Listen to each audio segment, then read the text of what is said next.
Assalamualaikum warahmatullahi wabarakatuh. Salam sejahtera bagi kita semua. Perkenalkan, saya Pascanova Kristi Gainau SE MAK. Saya merupakan salah satu dosen pada jurusan akuntansi Fakultas Ekonomi dan Bisnis Universitas Patimura. Pada kesempatan ini, saya akan membagikan sebuah video pembelajaran yang merupakan bagian dari pernyataan diri dosen pada unjuk kerja Tridharma Perguruan Tinggi bidang pengajaran.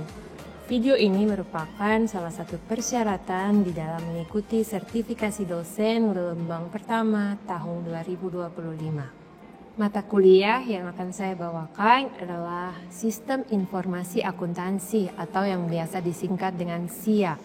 Mata kuliah ini berbobot 3 SKS dan merupakan mata kuliah wajib bagi seluruh mahasiswa akuntansi. Mata kuliah ini biasanya diambil pada semester pendek. Mata kuliah ini akan berlangsung dalam 16 kali pertemuan. 2 pertemuan diantaranya adalah ujian tengah semester dan ujian akhir semester. 3 pertemuan lainnya adalah kelas proyek di mana mahasiswa akan turun ke lini-lini usaha dan melakukan penerapan ilmu akuntansi yang sudah mereka dapatkan di kelas. Kemudian 11 pertemuan lainnya merupakan proses perkuliahan tatap muka di dalam kelas. 11 pertemuan lainnya merupakan perkuliahan di dalam kelas yang dilangsungkan dengan metode ceramah, diskusi, dan tanya jawab.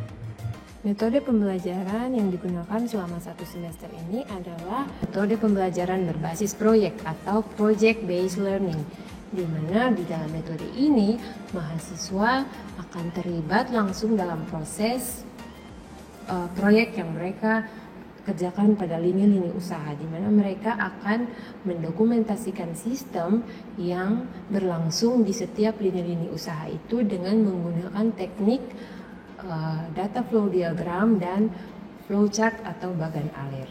Dalam penerapan metode ini, mahasiswa diarahkan untuk bisa mencapai CPNK yang telah ditetapkan dalam RPS. Salah satunya adalah mahasiswa mampu berinteraksi baik dengan dosen maupun interaksi dengan mahasiswa rekan mahasiswanya sendiri dan juga interaksi dengan pelaku usaha tempat mereka mengerjakan proyek mereka. Metode pembelajaran yang digunakan dalam kelas Sistem Informasi Akuntansi adalah metode pembelajaran berbasis proyek atau project based learning, di mana mahasiswa diberikan kesempatan untuk turun ke usaha-usaha atau organisasi bisnis lainnya untuk mendokumentasikan sistem dari usaha-usaha tersebut menggunakan Microsoft Office Visio. Proyek ini dikerjakan secara berkelompok, di mana satu kelompok terdiri dari 10 mahasiswa. Diharapkan mahasiswa dapat mencapai CPNK yang telah ditetapkan di dalam RPS. Salah satunya adalah kemampuan dalam berkomunikasi, karena di dalam proyek ini mahasiswa akan berinteraksi baik dengan dosen dalam proses konsultasi proyek, kemudian dengan berinteraksi dengan mahasiswa dalam proses penyelesaian proyek, dan yang ketiga berinteraksi dengan dunia usaha, tempat di mana mereka mengerjakan proyek mereka. Bobot penilaian yang ditetapkan dalam mata kuliah Sistem Informasi Akuntansi ada beberapa. Yang pertama, partisipasi dan kehadiran yang dinilai 20%. Kemudian proyek pada dunia usaha tadi itu bernilai 35%. Kemudian ujian tengah semester 20%, ujian akhir semester 25%. Jadi mata kuliah ini merupakan mata kuliah yang akan mendorong mahasiswa untuk bisa menjelaskan beberapa sub-sub pokok bahasan. Di antaranya, yang pertama, tinjauan menyeluruh tentang sistem informasi akuntansi. Yang kedua, sistem pemrosesan transaksi atau Transaction Processing System. Yang ketiga, Enterprise Resources Planning atau ERP. Yang keempat, kecurangan teknik-teknik dokumentasi sistem, kemudian kecurangan-kecurangan komputer, dan sistem pengendalian di dalam sistem informasi akuntansi. Dan yang terakhir adalah sistem informasi di dalam 5 siklus utama sebuah bisnis, yang adalah siklus pendapatan dan penerimaan kas, siklus pembelian dan pengeluaran kas, siklus produksi, siklus penggajian, dan siklus keuangan. Adapun capaian pembelajaran lulusan yang diharapkan bisa tercapai dalam mata kuliah ini adalah yang pertama, mahasiswa bisa menunjukkan sikap bertanggung jawab atas pekerjaan keahliannya secara mandiri. Yang kedua, mahasiswa memiliki kemampuan menganalisis sistem dari sebuah perusahaan dan menggambarkannya menggunakan teknik dokumentasi yang sudah diajarkan, yaitu DFD dan flowchart. Yang ketiga, mahasiswa mampu menguasai konsep dan prinsip-prinsip akuntansi dalam memecahkan masalah yang relevan. Yang keempat, mahasiswa memiliki kemampuan dan pengetahuan dasar sains dan teknologi yang relevan.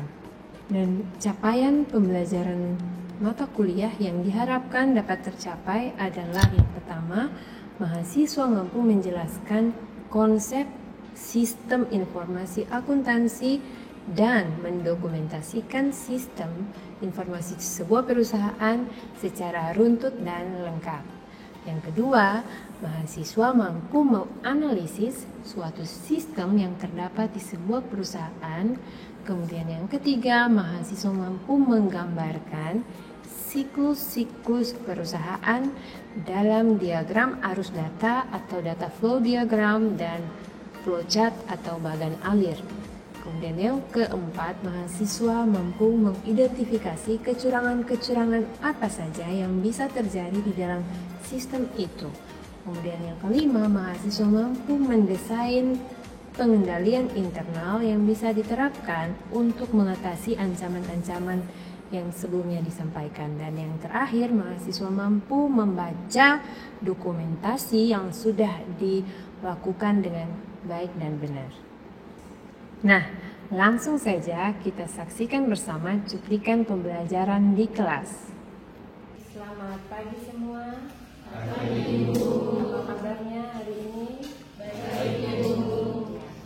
Selamat datang, selamat berjumpa di kelas Sistem Informasi Akuntansi. Hari ini kita akan melanjutkan materi, ya. Sebelum kita mulai materi pada hari ini, ada baiknya kita buka dengan doa. Saya ajak kita semua berdoa menurut agama dan kepercayaan kita masing-masing. Berdoa mulai. Doa selesai. Jadi hari ini adalah pertemuan kita yang ke-9, ya. Jadi kalian sudah mengikuti ujian tengah semester dan di pertemuan sebelumnya kita sudah belajar tentang teknik dokumentasi sistem. Nah, ada yang bisa mereview apa yang sudah kita pelajari di pertemuan ke-7 tentang teknik dokumentasi sistem? Memberikan review sebentar tentang materi yang sudah dipelajari. Hai Ibu.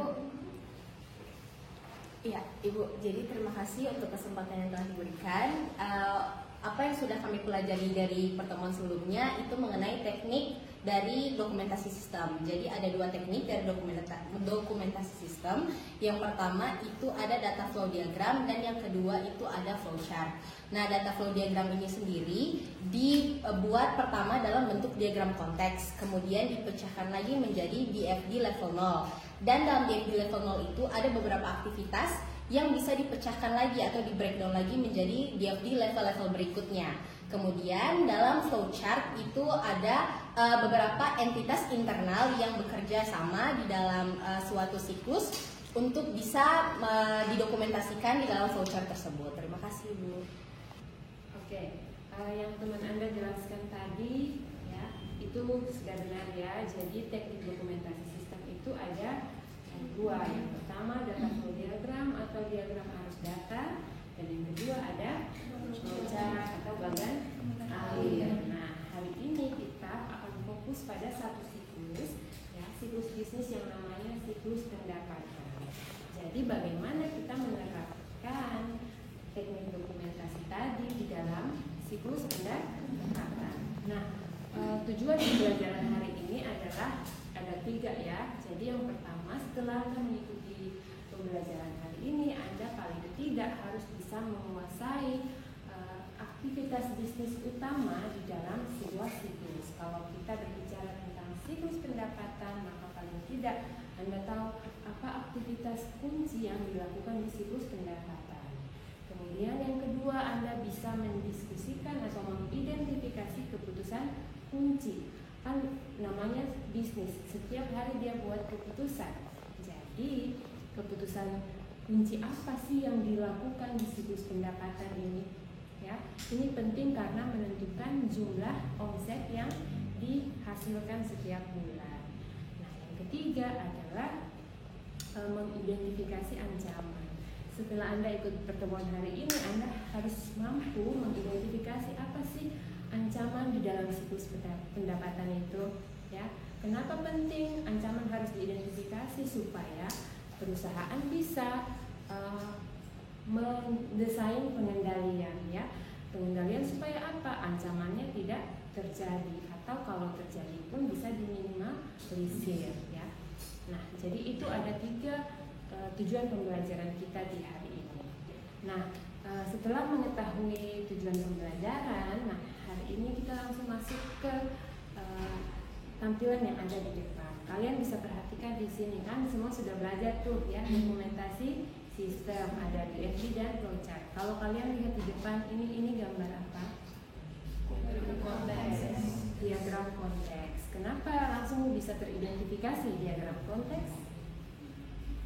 Karena proses yang ada satu. ya, benar sekali, Andri.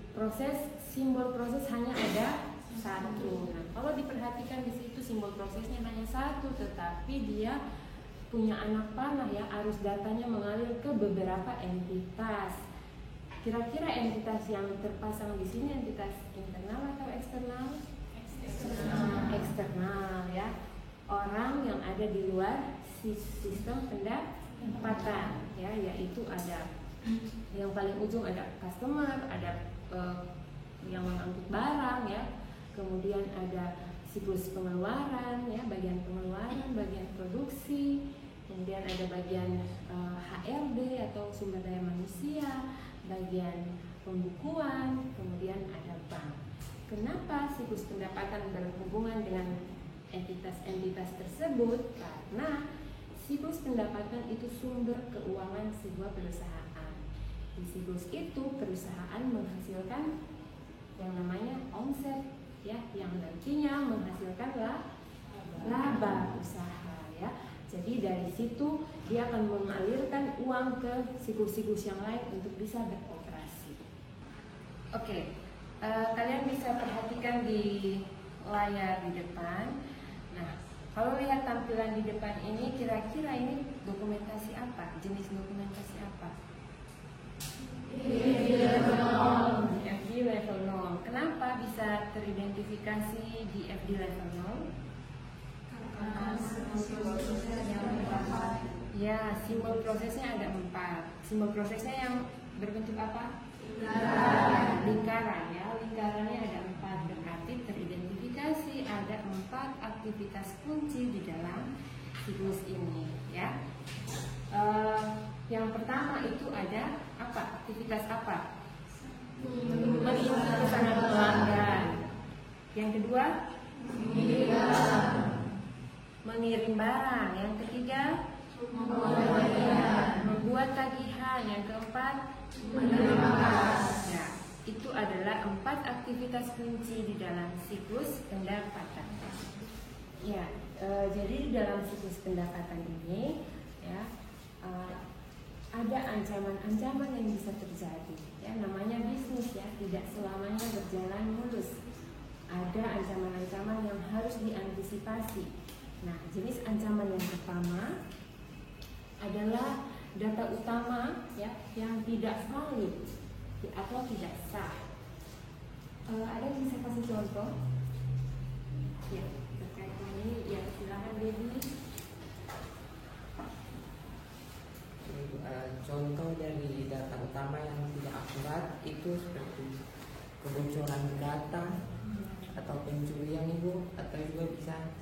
di sini. Ya, baik sekali. Nah, jadi kalau data utama sudah terjadi kebocoran, maka otomatis data itu bisa dimanipulasi sehingga tidak bisa menampilkan keadaan perusahaan yang sebenarnya. Ini merupakan ancaman bagi perusahaan. Yang kedua adalah pengungkapan informasi yang tidak sah. Nah, ini ada yang bisa berikan contohnya? Ya, Lila, silakan. Baik Ibu dosen dan teman-teman, pada pengungkapan informasi yang tidak sah ini saya bisa memberikan contoh bahwa misalnya dalam Indomaret label harga yang ditaruh pada etalase tidak sesuai dengan label harga ketika di-scan dan dimunculkan pada layar komputer. Itu dapat terjadi pengungkapan informasi yang tidak sah karena tidak sesuai dengan apa yang telah terjadi. Nah, contoh yang ketiga ada kehilangan data. Ini jenis ancaman yang paling berbahaya juga, apalagi saat ini kita sudah masuk di era digital di mana data itu menjadi sesuatu yang mudah didapat. Ada yang bisa kasih contoh? Nadia, silakan. Ya, jadi kalau untuk dari kehilangan atau kerusakan data utama itu seperti komputer yang kena virus maupun ada juga bencana alam yang tidak kita ketahui. Gitu. Yang harus diantisipasi oleh perusahaan. Dan yang terakhir ada kinerja karyawan yang buruk. Ada yang bisa kasih contoh? Buruk itu contohnya karyawan di bagian penjualan dia melakukan pekerjaannya itu tidak jujur, terus dia punya tanggung jawab yang sudah ditetapkan oleh perusahaan itu secara acuh, dan bisa juga terjadi karena kalau dia korupsi. Contoh yang tadi teman-teman Anda jelaskan itu sudah tepat ya. Jadi itu merupakan ancaman bagi siklus pendapatan. Nah, kalau sudah ada ancaman seperti ini, maka perusahaan harus melakukan apa? Pengendalian dong, supaya ancaman itu bisa diminimalisir, tidak boleh terjadi secara signifikan ya. Nah, ini ada beberapa contoh pengendalian yang bisa diterapkan di siklus pendapatan. Yang pertama, ada pengendalian integritas pemrosesan data. Apa yang dimaksud dengan ini dan contohnya seperti apa? Ada yang bisa? Ya, terima kasih Bu atas kesempatannya. Untuk pengendalian integritas pemrosesan data ini mungkin untuk pengendalian di ancaman yang pertama tadi itu yang data tidak invalid, yang tidak benar atau invalid. Saya memberikan satu contoh yaitu seperti validasi data sebelum dimasukkan ke sistem. Jadi misalnya di bagian kasir dia harus mengecek ulang di bagian komputer apakah data yang dia sudah isi itu sesuai dengan informasi yang diberikan dari pelanggan atau belum sebelum dimasukkan kepada sistem. Kembali data yang akan diinput ke dalam sistem itu merupakan contoh pengendalian yang pertama yang bisa diterapkan. Dan yang kedua, contoh pengendaliannya adalah membatasi akses. Bahasa Indonesianya data diagram aliran dan bagan aliran. Ya, sesuai dengan yang ada di depan, ini merupakan diagram konteks dari PT Indomaret. Ini merupakan diagram konteks dari sistem penjualan. Pada diagram konteks ini terdapat dua entitas eksternal, yaitu pelanggan dan manajer atau penghuni. Informasi yang ada, pelanggan memberikan informasi produk kepada sistem penjualan. Setelah itu sistem memproses dan memberikan produk dan struk pembayaran kepada pelanggan. Setelah itu pelanggan memberikan uang kepada sistem, dan setelah terjadi transaksi mungkin itu harian atau bulanan, sistem akan memberikan laporan penjualan yang akan dikirim kepada manajer atau pembeli.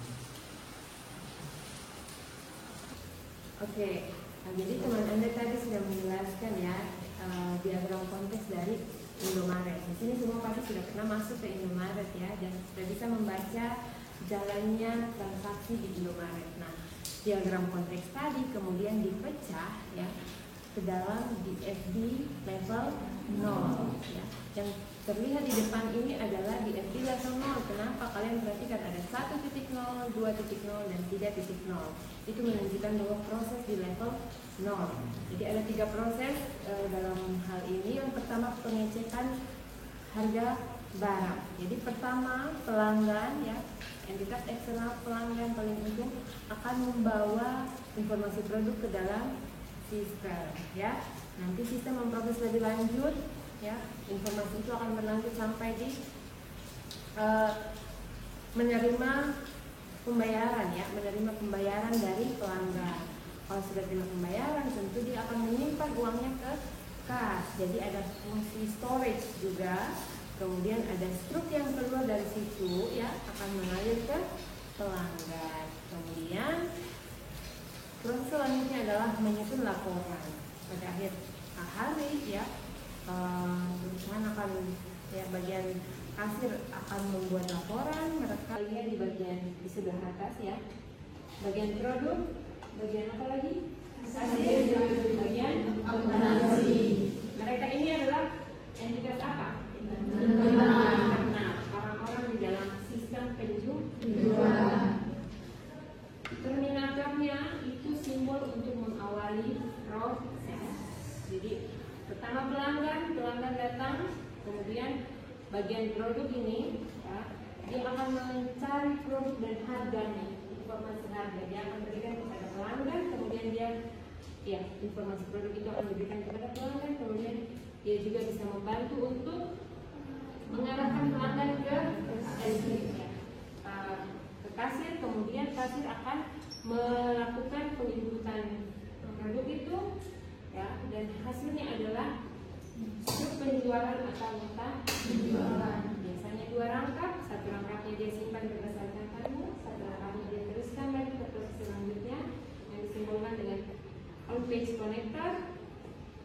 Ya ini ya, lanjut ke bagian akuntansi. Bagian akuntansi akan melakukan pembuatan laporan secara computerized, kemudian akan menghasilkan laporan penjualan 2 rangkap, 1 rangkap disimpan sebagai arsip dan 1 rangkap lagi akan diberikan kepada manajer. Sampai di sini Teman-teman, jadi di sini merupakan data flow diagram level 0 yang dipecahkan dari diagram konteks yang tadi teman sudah jelaskan. Ini data flow diagram mixed. Jadi kita maksud pada pihak eksternal pertama yaitu pelanggan. Ketika pelanggan datang ke gerai mixed, akan terdapat pada level 1.0 menerima pesanan, dia membawa aliran data produk, dan di sini kasir akan mengecek dulu apakah pesanan yang dipesan tersedia atau tidak. Jika tersedia maka akan dilanjutkan, dan di sini ada storage persediaan. Kemudian lanjut ke level 2.0, aliran datanya masih sama, menerima pembayaran dari pelanggan. Nah di sini proses menerima pembayaran berarti ada storage yang disimpan berupa kas. Harusnya bolak-balik teman-teman karena kas ini akan dibutuhkan nanti di akhir hari dan juga akan diberikan juga kepada pelanggan sebagai uang kembalian. Dari level 2.0 ini akan diberikan kepada pelanggan berupa struk dan juga uang kembalian. Kemudian kita lanjut ke dari 2.0 ke 3.0, aliran datanya masih sama karena di sini produknya belum dibuat teman-teman. Jadi proses 3.0 ini adalah memproses pesanan. Nah selesai proses pesanan ini jadi akan dikembalikan ke pelanggan berupa informasi produk. Proses ini akan berulang terus sampai nanti di akhir hari dari 3.0 ke 4.0 akan merekap data penjualan harian dan aliran datanya sudah berubah menjadi struk penjualan.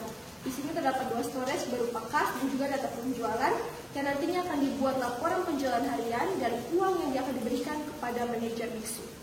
Baik, jadi di sini saya akan mencoba menjelaskan flowchart mixed, di mana flowchart mixed ini memiliki 3 bagian internal. Yang pertama yaitu bagian kasir, yang kedua bagian akuntansi, dan yang ketiga yaitu bagian manajer.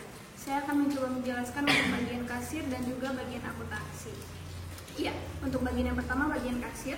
Nah, proses dimulai ketika pelanggan datang ke gerai mixed. Nah, setelah pelanggan tersebut datang, kemudian pelanggan akan memilih produk yang akan dibeli beserta jumlah produk tersebut. Nah, setelah itu, kemudian kasir akan menginput data transaksi pada sistem yang tersedia. Nah, setelah itu ada display data produk. Nah, display data produk ini berarti komputer atau sistem tersebut akan menampilkan data transaksi yang tadi, nama produknya, jumlah produknya apakah sudah sesuai atau belum dengan yang dipesan oleh pelanggan. Nah, setelah itu kemudian mesin akan mencetak struk. Nah, struk yang dicetak ini ada 3. Yang pertama itu akan disimpan berdasarkan tanggal. Yang kedua, struk kedua itu akan diserahkan ke bagian akuntansi. Sedangkan struk ketiga itu akan diberikan kepada pelanggan beserta dengan produk dan juga uang kembali jika ada. Nah, kemudian kita lanjut ke bagian yang kedua, yaitu bagian akuntansi. Nah, bagian akuntansi ini kegiatan pertama yang akan mereka lakukan yaitu menerima struk penjualan dari bagian kasir tadi, struk kedua tadi.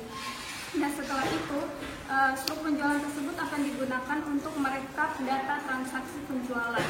Nah, data transaksi penjualan tersebut kemudian direkap dan dibuat laporan penjualan. Nah, laporan penjualan ini dicetak dua rangkap. Yang pertama itu akan disimpan berdasarkan tanggal, sedangkan yang kedua itu akan diserahkan ke bagian manajer. Ada ya, operasional yang berlangsung itu bisa didokumentasikan ya. Semakin baik atau semakin mampu sebuah usaha mendokumentasikan dia punya sistem, maka akan membantu juga untuk mendeteksi letak-letak kebocoran ya, atau titik-titik di mana kecurangan bisa terjadi.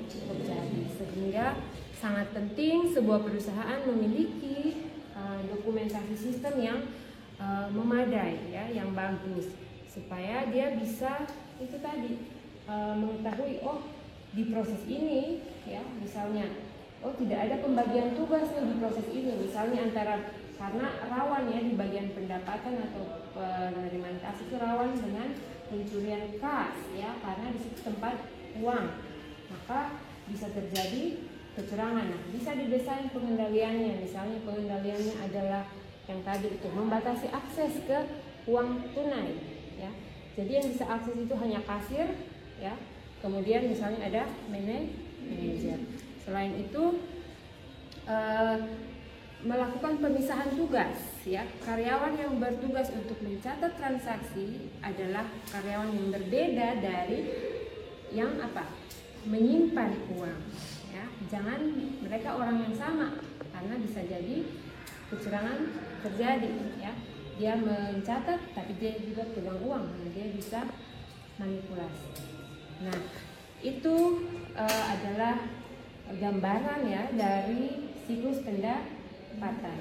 Jadi semua usaha perlu untuk mendokumentasikan sistemnya ya. Nah, di sini ada latihan orang mahasiswa ya.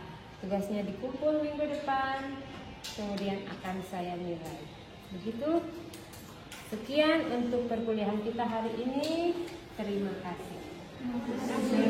Nah, itu tadi cuplikan pembelajaran di kelas. Semoga bermanfaat bagi kita semua. Terima kasih. Sampai jumpa.